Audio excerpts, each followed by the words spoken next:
Good morning, everyone, and thank you for joining Oh, me for this uh, webinar this morning. I'm just going to mute everyone. Mm. Um, I am Miri. I'm from ER Global, and I'm here with Adam, who is the general manager in ER Poland. And today, we would like to spend the next hour and a half with you in order to help you think how to hire, how to employ the best candidates in Poland. We do have a lot of experience working in Poland, and Adam has been managing our local branch for the past almost 3 years, with extensive experience with Israeli companies, but not just. When we set up the Polish branch almost 3, 4 years ago, it was just before the war in Ukraine started. So for us, it was just all about searching for another place to hire talented tech people outside of Ukraine because the market was exploding.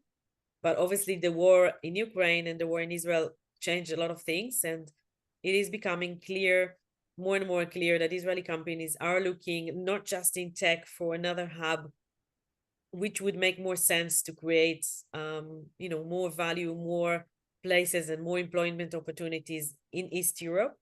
For me, the choice in Poland was natural. I lived in London for almost 10 years. I've lived and worked with a lot of people from Poland, and I absolutely fell in love with their culture and with how similar they are to our culture. And I thought that if I'm going to open anything in East Europe, it should definitely be in Poland, bearing in mind the really good experience that I've had. So the first part will be led by Adam. It will deal with the employment market in Poland, and which talent you should choose, what's the situation at the moment, and how to do it in the best possible way. During the second part, Dotan from Deal will join us to educate us in all that you need to know that relates to employing people in Poland, and the second part will be done in Hebrew. So without further ado, Adam, feel free. I'm going to share my screen. If you have any Sure. questions, feel free to, write in the chat. Yeah, and when we will answer the questions after the presentation or during it, maybe how do you Up to think? you, Adam. Oh, okay, so let's see how many of them we will get. Yes. Thank you for the intro. It's good to see so much interest today. How many participants do we have right now? Right now we have 41. Okay, I can see it. So yeah. And yeah, to be honest, this is the second time we have meeting. The first was 2 years ago in 2022. So today we are in a very different situation. So, and that's what we are here to talk about, to give you some updates and insights regarding the Polish labor market. The information I will be sharing, they comes from our experience and a variety of sources. So I try to reference them directly on the slides where possible. You will see it sometimes. And one more thing, probably you can hear it right now, that both of us, Miri and I, got sick yesterday. And I mean, together at the same time. She is based in Israel and I'm here in Poland. So we can see, how strong connection we have. And I hope that our deal friends are in better shape. So let's dive right in. Some of you may be wondering what types of employees are worth hiring in Poland. So maybe we can go to the first slide. And usually that's a tough question for me because Poland has a rich, diverse talent pool right now. However, I've outlined several of them. From our perspective, they are worth considering, and I will explain you why. First and foremost, Poland. Oh, you need to get back, Miri. You react so much to the first slide. Poland continues to be an excellent source of IT talent that you probably know, because we have checked it previously. Most of our participants today represents tech companies. This has always been the case, but we are now witnessing a transformation in this market and of this market. It's because the geopolitical shifts, AI revolution, labor costs and dynamics. These dynamics drives these changes. As a result, our market is evolving towards, like, let's say, greater specialization. And this transformation is, let's say, well underway. It's happening right now. So it's good to be ready to understand what is going on the market. Among the most hard to fill experts on the market are professionals in machine learning, deep learning, data science, and cloud technologies. And you can find them in Poland. I don't have statistic on my hands right now, but the number of individuals with these skills is growing steadily. I remember it from one report which I couldn't not find while making this presentation, but at the same time, of course, the number of job postings for these roles is increasing. And I will touch on this trend a little bit later on. So there is like 11 slides from our side that are waiting for you, just for your information. To give you an example, here at EER, we had an average of more or less 8 open positions in these fields per month this year. Depending on the complexity of the roles, the average time to hire was from between 24 to 35 days. Maybe this information will allow you to position your activities on our local market. Of course, you need to remember that our efforts are dependent on our partners' responsiveness, so it should be even shorter. You should build your pipeline in about 20 days in most demanding sectors. Next in line are engineers. Miri, we are staying at the same, so thank you. Particularly those in the industrial sectors, because it's a very interesting thing. In the past few months, many organizations have undergone reorgs and layoffs, creating a larger pool of experienced experts on our market. And especially in the automotive industry, where market turbulences has led to a greater availability of skilled experts in this field. Next are the finance and banking specialists. From CFOs to consolidation managers, Poland has abundance of high-quality financial experts. So if you are looking to hire top-tier financial professionals, it's a good place to search for them. It's no coincidence that so many shared service centers are located here in Poland.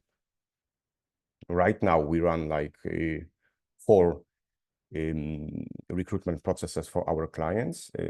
They are high-level financial ones. So we are able to close from, let's say, 3 to 5 financial roles per month for our actual customers, mostly from the Israel.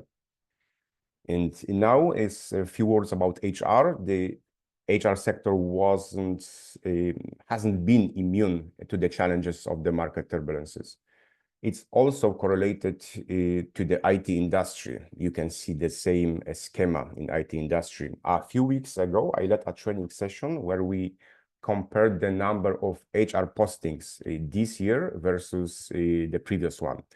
And the differences were striking and unfortunately not favorable for candidates.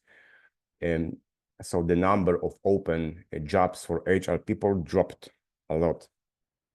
This situation stems from the rapid growth that the HR sector experienced over several years, which also, we need to be honest with that, lowered the barriers to entry for the profession. It is a quite big problem right now, especially for juniors and less experienced specialists in HR. And it is a similar situation to the IT market itself. And lastly, due to the changes in global organizations, it's now much easier to recruit experienced executives, almost in every industry. Personally, I meet with 3 to 4 professionals every week who are either actively looking for a new roles or anticipating a job search due to the upcoming, let's say, reorgs in their companies. And most of them are highly stable professionals who spent, let's say, several last years growing within the same organizations, often through promotions. So if you are looking for an executive talent, it's a good time right now to find them. There is a huge chance that the right candidate is waiting for you. So we can go to the next slide, and we will speak just several minutes about the key challenges from my perspective on the recruitment market. And I think you should find it really helpful, because recruitment in Poland still remains a challenge. Only this year, 59% of employers they predicted difficulties in finding the right candidates, and that's probably obvious for you.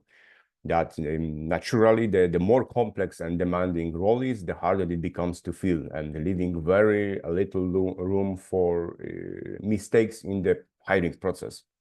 And we will give you some tips how to avoid some of them. Regarding the inflation, it has dropped to 5% from 13% in 2022. So it is lower, but it will still impact salary pressures on your company or on the whole market, and you need to be prepared for it. It's lower than in the previous year, but still, the salaries rises should be from around in between 5 to 10% year to year. Yeah, the next thing is that the fast-changing job market right now is fascinating phenomenon, because 2 years ago we were dealing with overheated market, particularly in IT, and today the situation appears to be more stable, but the market continues to evolve at a dynamic pace. So this presents both opportunities and risks for you. The key is to leverage these changes to your advantage. So you need to react fast and map the market. For an example, we in EER Poland, we try to monitor the market, including active job postings and planned layoffs in several industries. And it allows us to provide almost real-time advices to our clients on the most effective hiring strategies. For instance, we can help to identify the best timing to begin recruitment for niche roles, because they are the hardest to perform, okay? Plus, of course, we have a solid and still stable unemployment rate. It's on 5% right now, and it is one of the lowest values in the Europe. And what does it mean? It highlights that intense competition in the job market, especially for the most skilled experts that you are interested in. And so you need to be ready to deal with high competition in niches. Let's move to the next slide. It will be shorter. This year, 90% of companies, they plan to hire new employees, which reflects like the positive sentiment we have seen in the market. However, when we look ahead to next year, only 20% of companies, they expect to increase their workforce. And 75% of them, they want to stay as it is, keep the status quo. This suggests or may suggest that the era of an overheated market here in Poland, particularly for employees, might be behind us. Of course, it is a good news for you as employers, as the pressure to increase salaries is expected to ease, but will be still there, of course. So you need to be also ready for that. We are already seeing this happen in several areas of IT, mostly for junior and mid roles. The salary rises dropped, so there is no salary rises, or stays at the same level for the first time since, let's say,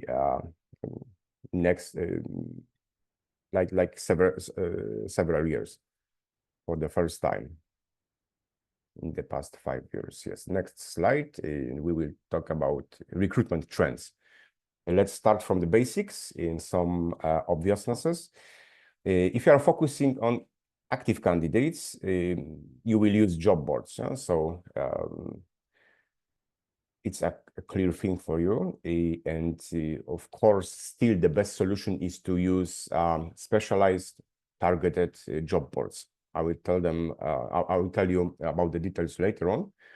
And we will share the updated list of recommended platforms. And the global trends we are seeing right now, which are also visible on our market, is that employers are feeling more confident. The COVID threat has been brought under control, and companies are now, let's say, consolidate in strong position. That's why we are seeing a stabilization in remote work policies. You probably know what I want to say.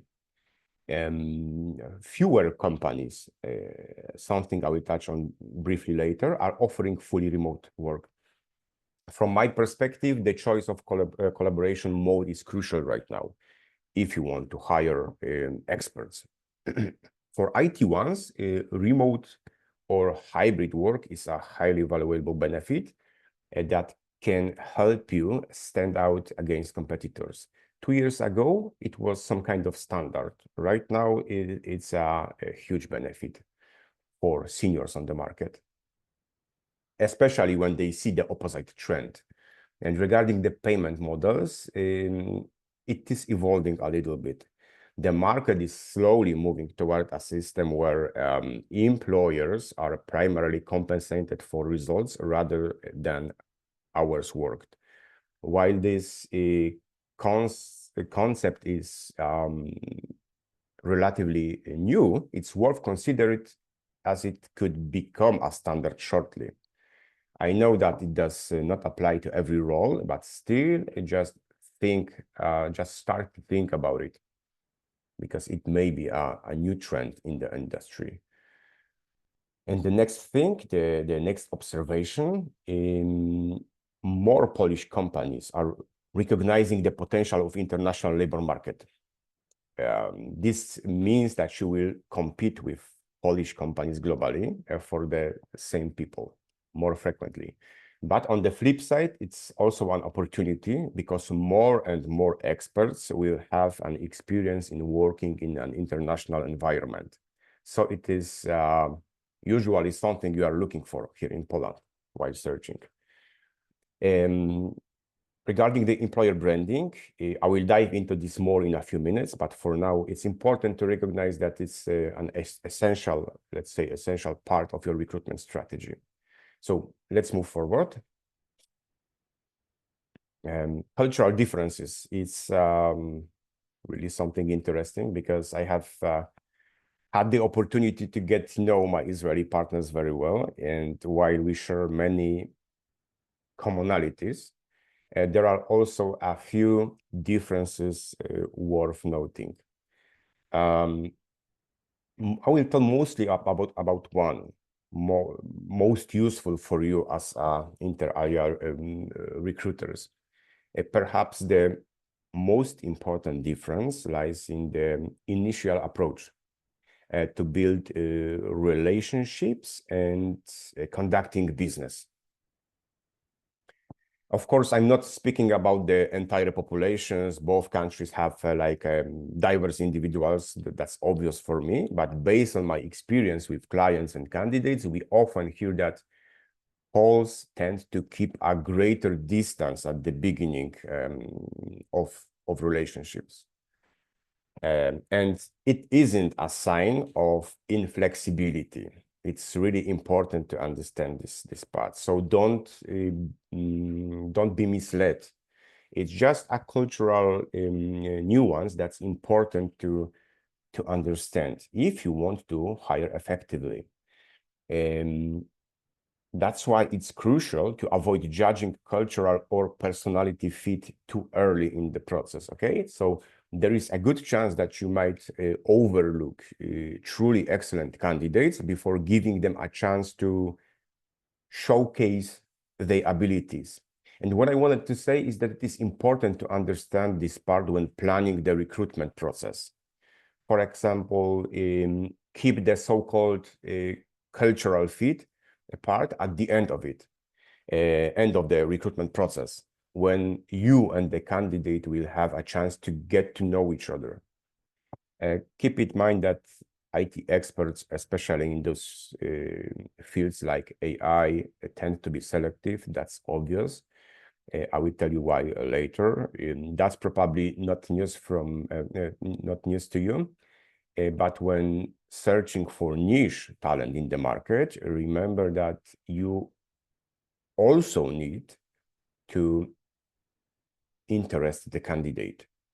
And recruitment isn't one-sided process, and it's essential to prepare for this dynamic here in Poland. This initial distance also means that Polish candidates are very often cautious at the beginning. It's not uncommon to encounter a lack of initial enthusiasm from the candidate's side. Employers sometimes forget that this can happen, but it's a normal part of the process. You should be aware of it. And what I want to say is that you shouldn't be, it shouldn't be treated as a lack of motivation or anything similar. And of course, it's also obvious that changes in the conditions or rules of the game during the hiring process will likely be viewed very negatively. So it's important to stay consistent and transparent during the whole process. Thank you, Miri. We can move forward to the next slide. It will be the easiest topic. We will move quickly through it. But it's necessary to know where to invest. If you are targeting active candidates in the job market, I mean, if they are actively looking for a job, choosing the right job board is essential to not lose your investment. For recruiting non-IT specialists, you can choose between LinkedIn. It is more complex solution for specialists and high-level experts. Pracuj.pl. This is the site where you can post both specialized and executive level positions. OLX, it's more commonly associated with manual labor and technical specialists, but still effective for certain roles and racket jobs. A trendy platform, it offers jobs for professionals across various industries. So when it comes to IT recruitment, we'll discuss that on the next slide. So let's move on because it will be more enriching for you. Interestingly, I need to get back. Compared to the presentation we did 2 years ago, there are fewer job boards listed now. This reflects how much the IT market has changed. The golden era of IT recruitment is at a different stage right now. Let's say the market has stabilized significantly. So today you can find active IT candidates through job postings that can be done through LinkedIn, of course, No Fluff Jobs, Just Join IT, Bulldog Jobs, and Protocol.net. And we can see that currently No Fluff Jobs and Just Join IT still they dominate the market. They are essentially divided the IT job board space between them, and there is almost no one else that can be comparable compared to them. And because of this, these two platforms are the most frequently chosen for posting IT-related job ads. If role is not demanding, it should be more than enough to publish the job ads on the LinkedIn and one of the mentioned websites, No Fluff Jobs and Just Join IT. So let's jump to the next slide. And this slide does an excellent job of illustrating the current state of IT market in Poland. In the third quarter, the number of job postings in IT dropped by 5% compared to the previous quarter.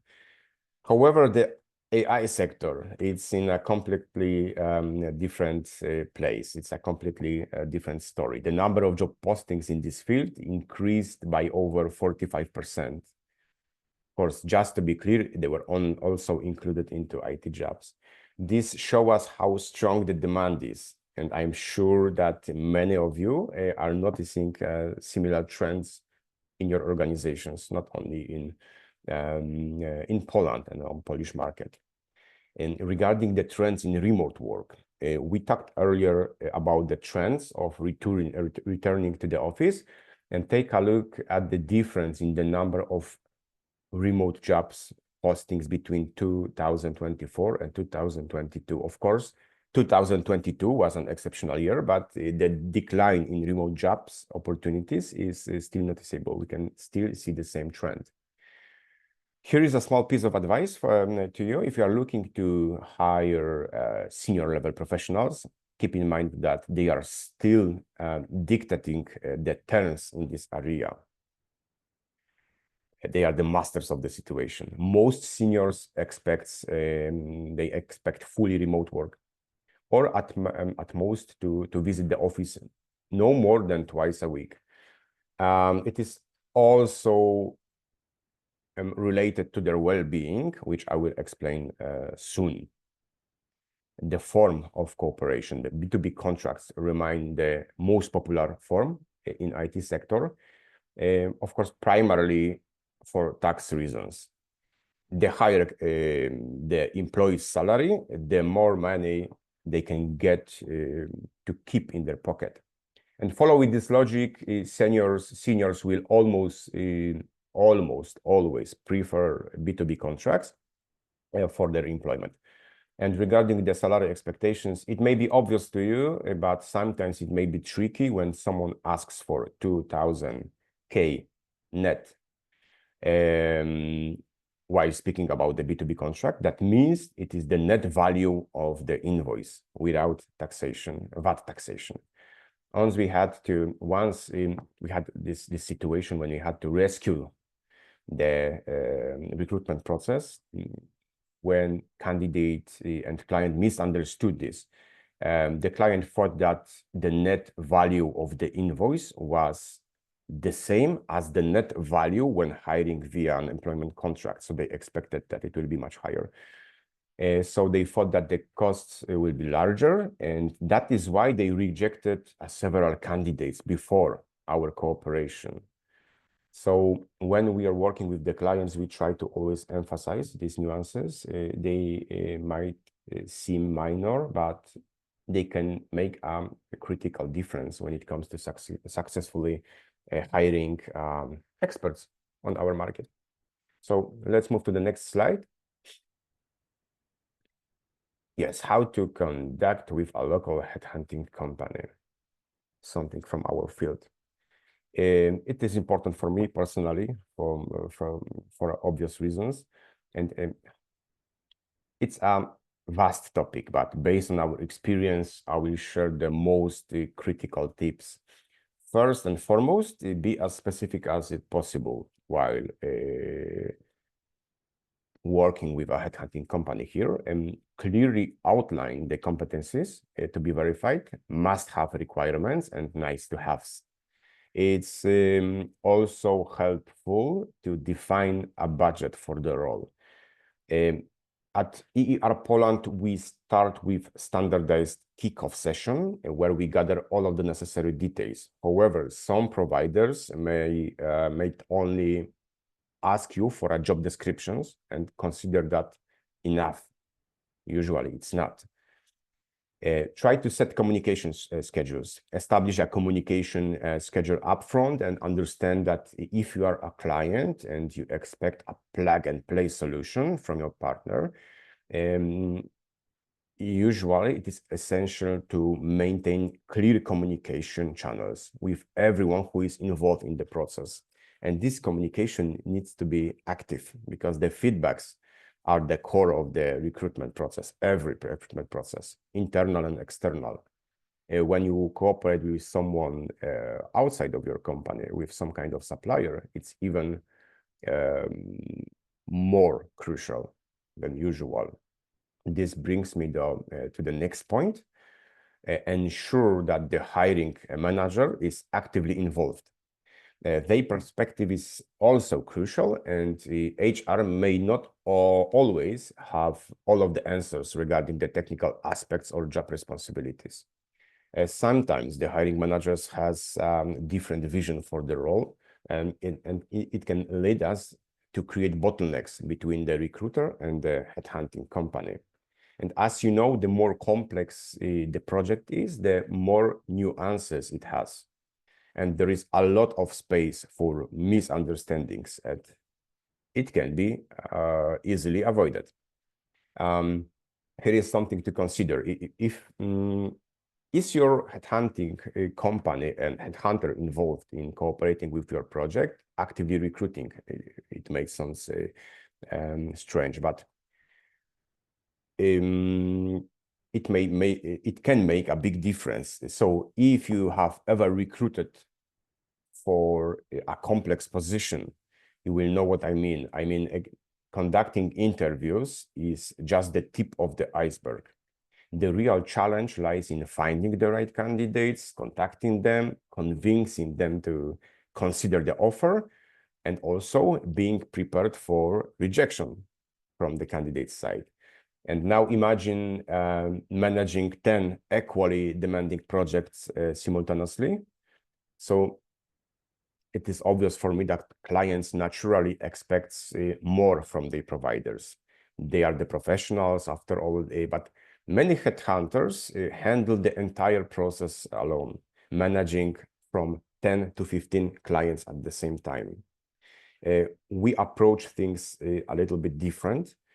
Each project is handled by a team of professionals, including a sourcer, headhunter, recruitment lead, and sourcing manager, and everyone is focused on their part of the job. A single headhunter, from our perspective, can effectively manage from 5 to 7 projects. And this allows them to focus on quality rather than juggling multiple priorities. After all, you wouldn't want to end up at the bottom of somebody's priority list, and it happens quite frequently. It's also essential to look beyond recruitment fees. These things like retainers, guarantees, and how candidates are presented can significantly impact the whole partnership. We provide standardized profiles of several experts tailored to each role, and we offer extended guarantees. Why I'm telling that? Because we don't act as a CV warehouse, leaving you with the greater work. We know that it's not why you hire us. You expect a full service solution, and that's what we try to deliver, but it's not a common thing on the market. You need to ask yourself, what is the level of warranty you need? For an example, would you prefer 20% of the candidate's annual salary as a commission with 6 months of guarantee, or 13% with just 1 or 2 months of coverage? In most cases, it's worth investing in an extended warranty period to ensure your investment doesn't turn into a loss. And you need to calculate your internal rotation rate. So let's move to the... Can you repeat about percentages? Yeah. What was the question? Sorry. Can you repeat? The percentages, right? Yes. Yeah. Okay. Yes. It is a common thing to ask for 20% of commission of annual salary of the candidate. And usually it comes with let's say from 4 to 6 months of warranty. But you can also find the offers for 13% of annual salary of an employee, but it is usually comes with 1 or 2 months of warranty. Okay.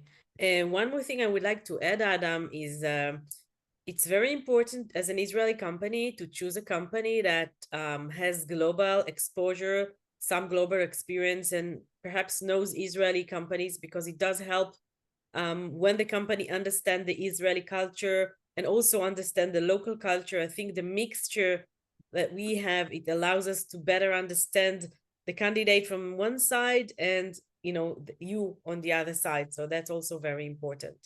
Yes, of course. Yeah, that's right. We can jump to the next slide. Okay. You should also prepare your whole process. So you need to adapt your approach to the market's demands. When we start a process, for example, the first days are often spent reviewing candidates' requirements and adjusting the offer itself to avoid losing top talents. Because like I mentioned before, there is no mistakes to be there is no space for mistakes in similar projects. And available reports, benchmarks, salary benchmarks are not always up to date, especially in niche market, because this market is, growing significantly every month. So the market knowledge is a key. Be aware of that. And one simple yet effective tip: make sure, if it's possible, that salaries are visible in your job postings. It can create a difference in, let's say, 20 to 30 to even 40% of candidates that will respond to this job ad. Candidates expect transparency. It's a trend here in Poland.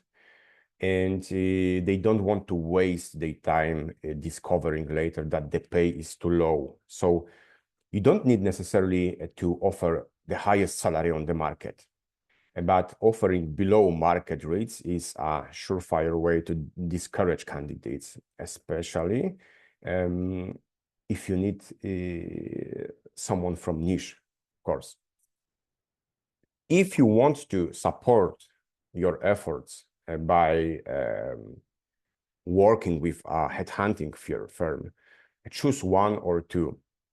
I don't think that hiring 6 companies on a success fee model will yield the best results. Imagine this scenario, especially for the men in the room. Let's say you are in the club and you ask 6 of your friends to approach the girl you like and tell her that you would like to dance with her. At the very last, she might think that you are desperate. It's the same situation on the market. 6 firms working on success fee will prioritize speed over anything else. This cost will be relationships with candidates, presentation quality, and alignment, and most importantly, your company's PR. For niche positions, it's very easy to burn bridges and close the door to recruiting top experts. I saw several situations, and it's not easy to change the candidate's approach. It takes a lot of time if someone made a lot of bad moves on the local market. Additionally, you won't be able to maintain consistent communication with 6 service providers. And as we said before, it's a crucial thing to make it successful. That brings us naturally to the next point, employer branding. It's a really important part of this presentation, because sometimes we are blinded by our own perception of our companies. And I'm not talking about the flashy titles like ex-Google or Xmita, we tend to assume that everyone knows who we are and wants to work with us from the first glance. We believe that candidates are familiar with our services and our brand, and it's a trap because it's often not true. If we don't factor this into the recruitment process, we risk being disappointed by the candidates' responses, especially when you remember that Polish candidates can be very distanced at the beginning of the process. The key here is to set aside the pride and try to adopt a partnership-oriented approach where both sides take an effort to convince themselves to this cooperation. So if you are wondering when to start recruiting for the specific position, keep an eye on the market. At our company, we use internal tools to monitor job postings and identify major employers in specific segments. We have dedicated tools to do that. You can also rely on market reports or set up alerts on job boards to stay informed. It will help you. Pay attention to companies laying off employees, especially in niche markets. This is a great opportunity to expand your team. And the final element that can significantly improve your recruitment process is using the right ATS, applicant tracking system. Today, we cannot recommend a specific tool because we are testing, just right now, we are testing 10 different systems. Once we are done, I will be happy to share our impressions, so you can catch me later. And from our perspective, a good ATS should allow you to manage relationships with the candidates and integrate with the job boards and LinkedIn. If ATS supports communication and helps you stay organized with the recruitment, it will not only improve your hiring success, but also strengthen your employer brandings. Okay, let's move to the final slide. It's almost over. What you can do to reduce turnover? Well, nothing much has changed since the last time. So to be aware of the potential risks, you need to stay in close contact with your team. This will allow you to act quickly when necessary, when you will identify first, let's say, red lights. Red flags. From my experience, Polish people are generally have no problem with expressing their concerns or doubts. So if you ask them directly, you should get a clear answer. As I mentioned earlier, we value as a Polish people transparency and stability. So clearly defined career path can also help keep turnover low. If you add opportunities for employees to influence their work environment and provide them with meaningful responsibilities, you can earn yourself a truly loyal team member. So let's go to the last slide, well-being. Don't worry, we are almost done. Yeah. Let's take a moment to talk about well-being. It takes like 2 minutes. It's a popular term this year, and it is worth diving into for a bit. To share more concrete data, I referenced the report Workplace Happiness in Poland in 2024 by NoFlapJobs. It's interesting to see that in just 1 year, the happiness level at work in Poland dropped from 6.8 out of 10 in the last year to 5.8 this year. What drives workplace happiness? According to the report, the most important factors are competitive salaries, a sense of the purpose in the work, work-life balance, the ability to work remotely, flexible working hours, good relationships with supervisors, reliable colleagues, and opportunities provided by the workplace. You can see how many of these factors are connected to hybrid or remote job. There is clearly room for improvement, so you can work on it in Poland. Looking at the trends we have discussed today, each of you can draw your own conclusions about how to increase this job satisfaction within your team. And I think, yeah, that's all. So we are over. Thank you for your attention. So yeah. Maybe just a few words about us. First of all, thank you, Adam. That was really interesting. And I mean, you're the expert in the Polish market, and it's very interesting to hear your insights and thoughts. So thank you very much. So just a few words for those of us who doesn't know us. So ER Global is like a one-stop shop for global hiring solutions. We've been around for 17 years. A lot of people think that it's just, me and Oded and a few other people in the team, but we're actually 80 people already, including the branch in Poland that we have in Poland, just in Poland, 7 employees. We are the largest recruitment agency operating for global hirings overseas. And besides the branch in Poland, we plan to open another branch in Spain and in Germany. We do specialize, we have like 4 sectors. So we do tech recruitment, we do C-level, we do sales, and we do headquarters. We also do RPO, which is managed services for global hiring solutions. And we also provide the outsourcing options for companies. So if you do need to hire tech people and you want to outsource the activity, it's something we can help you with too. If you have any questions for what you've seen today to me or to Adam that relates to hiring people in Poland, feel free to approach me or to write in the group or in the group chat. So again, Adam, thank you so much. I'm going to switch to Hebrew. You can drink water. It was a pleasure. Yeah, thank you. That would be a good time. היי, בוקר טוב לדותן. אהלן, היי, שלום לכולם. גיל, שלא תאמינו איזה כיף לו ומאיפה הוא מדבר איתנו היום, אני תכף אספר לכם על זה.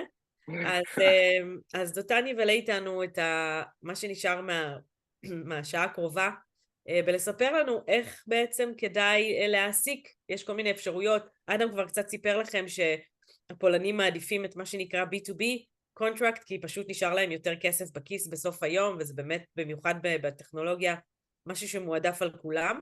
אז יש עוד אפשרויות, והיה לי חשוב שתשמעו עליהם ותבינו איך מעסיקים, ולא רק, תבינו מה כדאי לעשות בכלל בפולין, גם מבחינת החוק היבש, מה החוק היבש נותן ואיזה תנאים יש וחוקי העסקה, אבל לא פחות חשוב מה בעצם מקובל לתת, כדי שתדעו שמה שאתם נותנים בעצם הוא תחרותי ביחס לשוק. אז דותן, אני בעצם נותנת לך להיות co-host, ותוכל לחלוק את המסך שלך איתנו ולהמשיך. אז תודה, thank you Adam and welcome דותן, ומוזמן. תודה, thank you אדם, תודה מירי. מירי כבר אמרה, אני מדבר אליכם מתאילנד הרחוקה והשמשית, אבל ליבי בישראל לחלוטין. נעים מאוד להכיר, אני דותן, אני אקאונט אקזקיוטיב בדיל. מי שלא מכיר, דיל היא one stop shop global HR platform שעוזרת לחברות מ-small medium businesses ועד enterprise to hire, manage and pay employee worldwide. אנחנו עובדים בשיתוף עם ER כבר הרבה מאוד זמן, אני חושב שזה הוובינר החמישי או השישי שלנו ביחד, ובאמת באנו לדבר על איך להעסיק בפולין.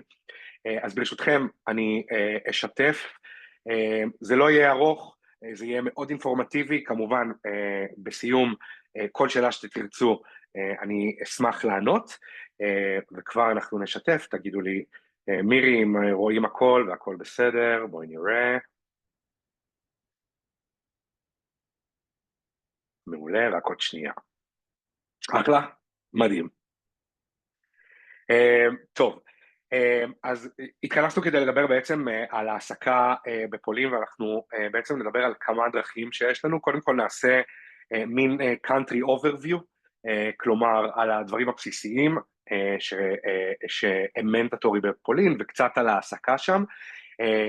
דרכים להעסקה, בעצם אני יודע שאדם דיבר איתכם על B2B, שזה בעצם קונטרקטור, אני תכף אסייג את זה קצת, ואגיד מהצד של המעסיק, מה עדיף ומה פחות, איזו דרכים יש, וקצת צעידה לדרך, מה שנקרא, hiring toolkit, כדי שיהיה לכם באמת יותר מידע, ובעצם good to go, מה שנקרא.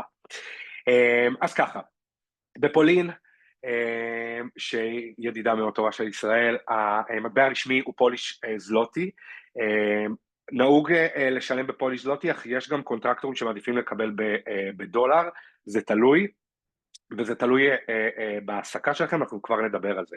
Employer cost, כרגע מדובר על שכירים במשרה מלאה ולא קונטרקטורים או קבלנים, היא סביב ה-19.5%, ב-19.5% האלה אתם יכולים לראות, כל המנדטורי בנפיט שמופיעים פה, social security, פנסיה, labor, gratitude, disability וכולי, public health care כמובן, כל זה נגזר בתוך ה-19.48, שזה בעצם ה-employer cost, שמתוך זה אנחנו reduce את כל ה-mandatory benefit שמחויבים על פי, הנה עוד פעם, הזום תמיד מירי, זה משהו, קופץ, סליחה, הסתדר. אז בעצם זה כל ה-employer cost, אם מגבילים את זה לארץ, מאיפה שאנחנו מפחיתים, מס הכנסה, מס בריאות, ביטוח לאומי, קרן השתלמות וכולי. בפולין, אחת לשנה, כל ראשון לינואר, שכר המינימום מתעדכן, ונכון לכרגע, לשעה שאנחנו מדברים, ולזמן שאנחנו מדברים, המינימום הוא 28 פוליש זלוטי לשעה, פוליש זלוטי מקביל לשקל ישראלי, אז זה בערך כ-28, כמובן שאתם מדברים עם מועמדים, וזה לא חוזה שעתי אלא חוזה גלובלי, א', אתם יכולים לחשב על פי שעות העבודה 40 פר שבוע כפול 28, אבל כמובן שזה, כמו שאמרתי, משכורת שהיא גלובלית, מדברים באנואלי, ולא חייבים לפרק אותה פר שעות. 40 שעות בשבוע, כמובן, במידה ויש שעות נוספות וכל מקרה לגופו, יש מדרגות, כמו בארץ, 100, 150 ו-175, זה ההיי ביותר. לא ניתן לעשות יותר מ8 שעות בשבוע, כלומר שעות נוספות בשבוע, סופר חשוב, כמובן יש אישורים מיוחדים וחריגים במידה וצריך, ניתן לאכוף את זה, אבל צריך לבקש אישורים מיוחדים, אז ככה שתדעו. אם אתם יכולים לראות, העובדים זכאים בפולין, קודם כל עובדים שני עד שישי כמובן, במידה וזה עובדים ישראלים שעושים רילוקיישן, ניתן לעבוד ראשון עד חמישי, אבל עדיין צריך להתחשב בשעות עבודה, כלומר לא יותר מ-40 בשבוע, עדיין גם ראשון עד חמישי ניתן לעשות את זה, זה לעובדים יהודים או עובדים ישראלים שרגילים לעבוד דרך חברות ישראליות, אבל הסטנדרט הוא שני עד שישי. בנוגע ל-sick days, אנחנו מקבלים את זה הרבה, בפולין יש ימי חופשה שמשולמים על פי חוק עד 182 ימים, מ-amount מסוים שהוא 30, צריך לקבל כבר אישור רפואי מקיף, עד 30 ימים, לא ברצף, אין צורך לקבל אישור רפואי, אבל שוב, זה שוב כל מקרה לגופו, אז נשים את זה בצד. עכשיו, עובדים במשרה מלאה שהם שכירים לחלוטין, הם זכאים לפרסונל טיים אוף, כלומר PTO, כלומר חופשות, בין 20 ל-26 ימים בשנה. איך זה נקבע? זה נקבע על פי סניוריטי, עד 10 שנים כסניוריטי בתפקיד, לאו דווקא במקום העבודה שבו אתם נמצאים כרגע, כלומר גם אם הוא עבר, אבל יש לו לפחות מתחת ל10 שנות ניסיון, נהוג לתת כ-20 ימי חופשה, לא כולל חגים, מעל 10 שנים, נהוג לתת כ-26 ימי חופשה, ורצוי גם לעודד אותם לקחת את הימים. חשוב לציין שניתן לעשות carry over, כלומר ניתן להעביר את ימי החופשה לשנה הבאה עד אמצע השנה, כלומר שאם העובד לא סיים את כל מכסת החופשים שלו, שוב, לעודד אותו כן לקחת, ניתן to carry over מ-24 נניח עד שנת 25, אבל עד מאי 25, על מנת שהוא יוכל לקחת את החופשים האלה, אם לא ניתן לפדות את זה בכסף. בפולין יש 13 ימי national holidays, שהם כוללים כמובן את קריסמס, ניו יורס איב, בנק הולידייז, מי שלא יודע מה זה בנק הולידייז, זה בדרך כלל יום שני, כלומר וויקנד ארוך, יום שני נוסף, כל חודש וחצי, חודשיים, 3, זה משתנה מאזור לאזור, מקבלים עוד יום, זה חלק מה-national holidays, וזה לא כולל בפרסונל טיים אוף שהעובד לוקח זמן לעצמו. בנוגע לפיצויים, גם בפולין נהוג לתת בין משכורת ל3 משכורות, תלוי בוותק של העובד ובסניוריטי שלו, בדרך כלל עד שנה זה משכורת אחת, עד מ5 שנים ומעלה זה 2 משכורות, ו10 שנים זה 3 משכורות. בנוגע לתהליך פיטורים, כל מקרה הוא אינדיבידואלי, אבל כמו רוב מדינות אירופה, תהליך הפיטורים הוא לא אהלן, וצריך סיבות מוכחות, כמו פרפורמנס, התאמה לצוות וכולי. שוב, כל מקרה לגופו, ואנחנו במידה ותחליטו להשיג בפולין, נוכל לגעת בזה אינדיבידואלי ופרטני. זה בכללי ה-country overview. חשוב לציין, onboarding process בדיל לפחות, ואני אדבר על זה בסוף, 5 ימי עסקים עד 5 ימי עסקים, והעובד כבר יכול להיכנס לפיירול. זאת אומרת, מהרגע שהקמתם את העובד במערכת של דיל, ועד שהוא יכול להיכנס לפיירול הראשון, יכול לקחת 5 ימי עסקים, בדרך כלל זה פחות, אבל אנחנו תמיד נותנים את הטווח, ומשלמים בפולין פעם אחת בחודש, כל 30 או ראשון לחודש, תמיד לפני סופשים ותמיד לפני חגים. מה זאת אומרת? לדוגמה, קריסמס יוצא ב-24 לחודש, תמיד דרך דיל לדוגמה, ואני מאמין שגם דרך פיימנט פרוביידר אחרים, העובד יקבל את המשכורת שלו תמיד ב-20 לחודש, זאת על מנת שיהיה לו את כל הכסף וכל שצריך לפני תקופת החגים. יש מקומות שגם העובדים מה-21 לדצמבר עד לפעמים שני, שלישי, שישי לינואר לוקחים חופש, ולכן זה סופר חשוב להקפיד על זה, אנחנו מקפידים על זה.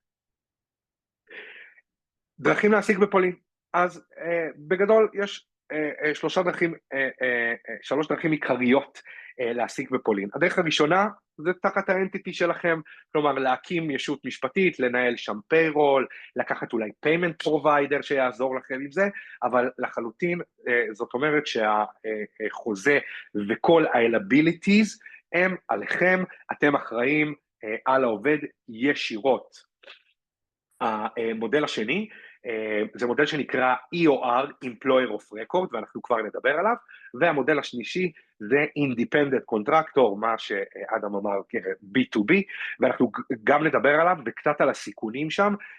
נכון שבפולין מאוד אוהבים את המודל הזה, אבל אני קצת אדבר יותר על הסיכונים, ומה בעצם נדרש על מנת שלא יקרה מצב של סיווג שגוי, misqualification, תכף נדבר על זה. כשאנחנו מדברים על Employer of Record, יכול להיות שחלק מכם שמעתם את המונח הזה וחלק לא, מדובר בעצם על local entity שהיא לא של החברה שלכם, שהיא סוחרת בשמכם את העובד, שכיר במשרה מלאה, עם כל ההפרשות הסוציאליות הנהוגות בחוק, ולפעמים גם מעבר. כלומר, אם בפולין ביטוח בריאות ציבורי, כמו בארץ, חינם, אבל אתם רוצים למשוך יותר מועמד, אתם יכולים להציע לו לדוגמה ביטוח בריאות פרטי, אוקיי? אם לדוגמה קרן להפרשות לפנסיה הם 4%, ואתם רוצים למשוך אותו יותר, ניתן להגדיל את זה לדוגמה ל6%, אוקיי? זה מדובר על EOR. במודל הזה בעצם הלוקל פרוביידר שלכם, לדוגמה דיל או כל דבר אחר, הוא או כל סוכנות אחרת, היא בעצם האחראית הלגלית על העובד. כל המשתמע של הפרשות סוציאליות, פיירול, תשלומים, שכר, מה שנקרא מול הרשויות, אינטגרציה מול הרשויות, לשלם, חופשים, החזרי הוצאות, נסיעות וכולי, הכל תחת הפרוביידור הזה. הפרוביידור הוא זה שחותם על הסכם העסקה מול העובד. כמובן שזה חוקי ולגיטימי, דיל עושה את זה ביותר מ-125 מדינות, תחת האנטיטי של דיל, לדוגמה דיל פולין, אוקיי? דיל פולין תיקח את העובד תחת חסותה. עדיין, אתם כמעסיקים, אתם תנהלו אותם ביום יום, אתם אחראים על המשימות שלהם, אתם אחראים על השכר שלהם, כלומר, א', לשלם לפרוביידר, וב', לקבל את השכר על פי חוק. הפרוביידר הוא זה, EOR הפרוביידר הוא זה שמספק לכם את המידע, ואתם על פי זה, אוקיי? כלומר, אם אתם רוצים לתת יותר מהמינימום הנדרש של ימי החופש, 20 או 26, אין שום בעיה. כמובן כל זה חפוף באישור לליגל של הפרוביידר שלכם, מכיוון שהריסק פה הוא עלינו, אוקיי? בדרך הזאת, הפרוביידר גם אחראי על כל ה-compliances וה-documents, כלומר כל התהליך של ה-onboarding, כל התהליך של לספק את המסמכים ולדעת שהוא compliant עם, כלומר ציות לחוק, זה הפרוביידר של ה-EOR צריך לעשות ולתת לכם, כנ"ל לגבי תלושי שכר, כנ"ל לגבי חופשים, כנ"ל לגבי ימי מחלה. כלל הדיווח אמור להיות לפרוביידר שלכם. אני אסייג ויאמר, לא כל הפרוביידרים עושים את זה, בדיל, הכל אצלנו הוא in-house, ולכן אנחנו עושים A to Z בכל הקשור להעסקה של EOR. עכשיו, כמו שאמרתי, ה-onboarding זה 5 ימי עסקים. הדבר שמאוד קריטי בפולין, הרבה עובדים רוצים להיות לא פול טיים אמפלואי, אוקיי? יש כאלה שלא ירצו להתעסק, לא פול טיים זאת אומרת דיירקט אמפלואי או שכירים, לא רוצים להתעסק, מי שלא רוצה להתעסק עם פתיחת תיק, מס הכנסה, ביטוח לאומי וכו' וכו', אין שום בעיה, זה מודל מאוד טוב, אתם גם מוגנים מבחינה לגלית, מכיוון שהעובד פה מקבל את הכל על פי חוק, וההפרשות הסוציאליות נעשות על פי חוק, ואם יש איזושהי בעיה אתם פונים לפרוביידר שלכם, אוקיי? זאת הדרך הטובה ביותר. הדבר השני שיש, זה נקרא Independent Contractor, בעצם מה שאדם אמר כרגע, ה-B2B.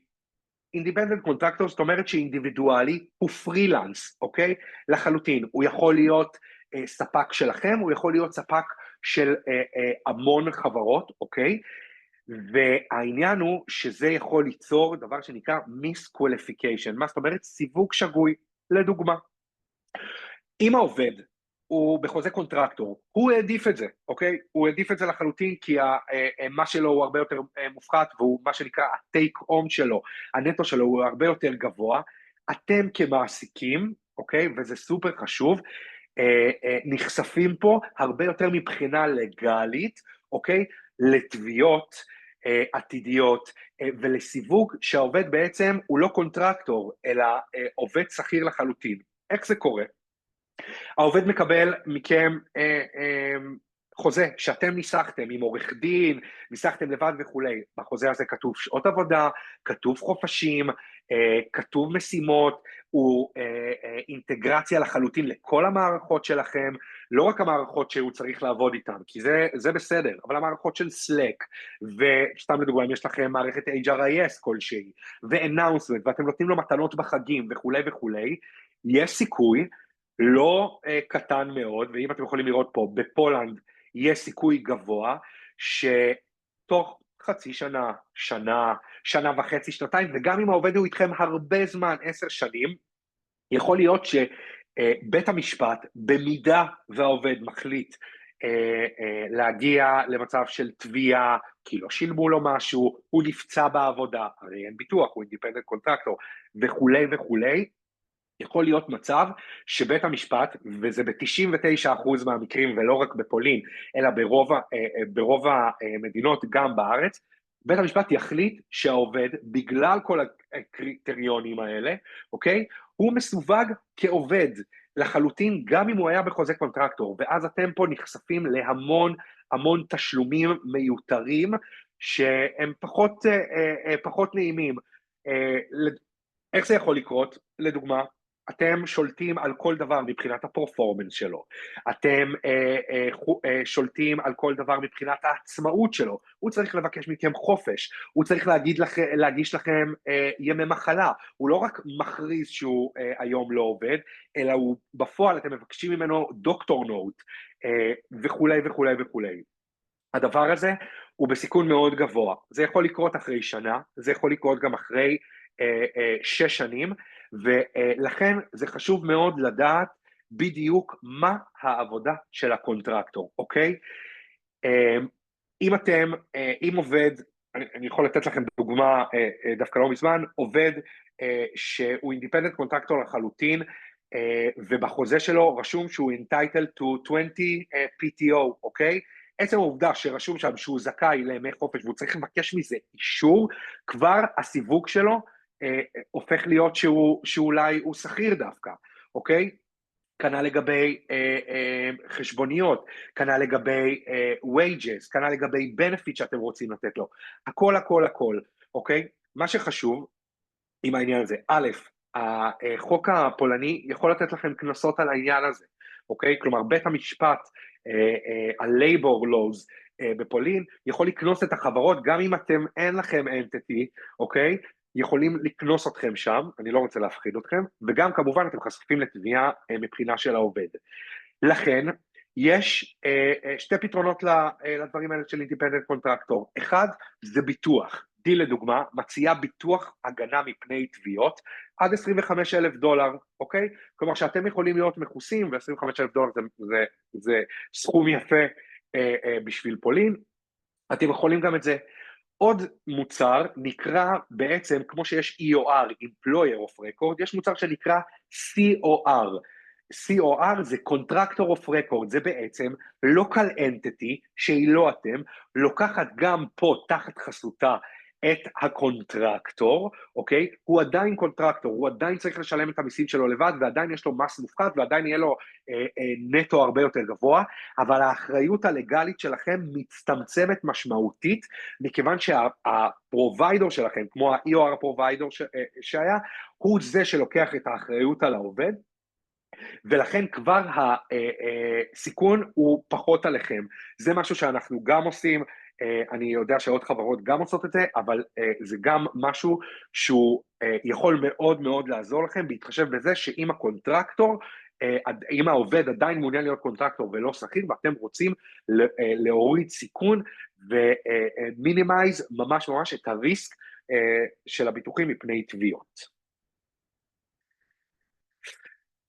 וככה ממש לפני שנסיים, אנחנו גם נחלוק איתכם את המחשבונים האלה. בעצם לדיל יש מחשבונים חינמיים שבעצם יכולים לעזור לכם לחשב את ה-employer cost, כלומר כמה יעלה לכם בסוף החודש להעסיק את העובד. אם העובד רוצה לדעת כמה ה-estimated נטו שלו יהיה, יש גם את זה, מה ה-compensation הנהוגים לתת, כלומר מה טוב, מה nice to have, מה mandatory, זה גם חשוב מאוד, וכמובן Global Insight Salary, לכל המקומות שאתם רוצים, מעל ל-125 מדינות, ואז בעצם אתם יכולים, גם אתם, ובעצם כל אחד מי מטעמכם בחברה, יכול בעצם להשוות איפה יותר כדאי להעסיק, לפעמים בריג'נס ולפעמים במקומות אחרים, ולראות מה יותר משתלם. זה ככה צעידה לדרך שאני ומירי נחלוק איתכם במייל סיכום אחר כך, וזה בגדול. קודם כל, תודה שהקשבתם, אני מקווה שהיה אינפורמטיבי, זה לא היה ארוך, זה קצר לחלוטין, ואם יש לכם שאלות, אתם יותר ממוזמנים.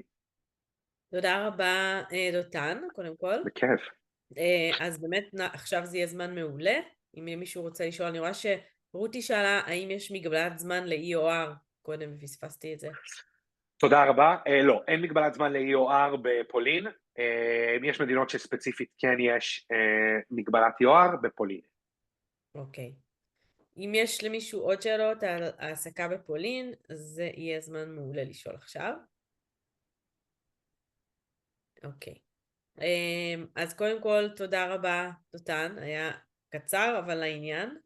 תודה לכולם. אני חושבת שזה חשוב להבין באמת את כל החוקים, את כל התנאים שציינת, וכאילו כן העסקה בפולין נהיית יותר ויותר רלוונטית לחברות מישראל, אז זה היה מאוד מאוד חשוב. מי שיש לו כמובן שאלות, אז מוזמן לפנות אלינו אחר כך לדותן או אליי, אנחנו כמובן נשמח לענות. זהו, אז אנחנו נסיים פה. תודה רבה לדותן, תודה לאדם שהוא כבר בטח לא איתנו, אבל thank you אדם. תודה לכל you. מי שהקדיש לנו את הזמן הזה שלו הבוקר, אנחנו יודעים שאתם עסוקים, אז ממש לא מובן מאליו שבאתם. תודה ככה על הפרגון גם בצ'אט, ונתראה בוובינרים הבאים. הוובינר הבא שלנו יהיה בדצמבר, והוא יהיה על יוון, עוד טריטוריה. Thank you, Adam. I was just saying thank you to you. I see you It here. was a pleasure, thank you. Dziękuję Thank bardzo. you. הוובינר הבא על Dziękuję. יוון, גם מדינה שככה מאוד קרובה אלינו, ויש בה לא מעט טאלנט, אז נתראה בפעם הבאה. תודה תודה לכולם. רבה. תודה. תודה, ביי ביי.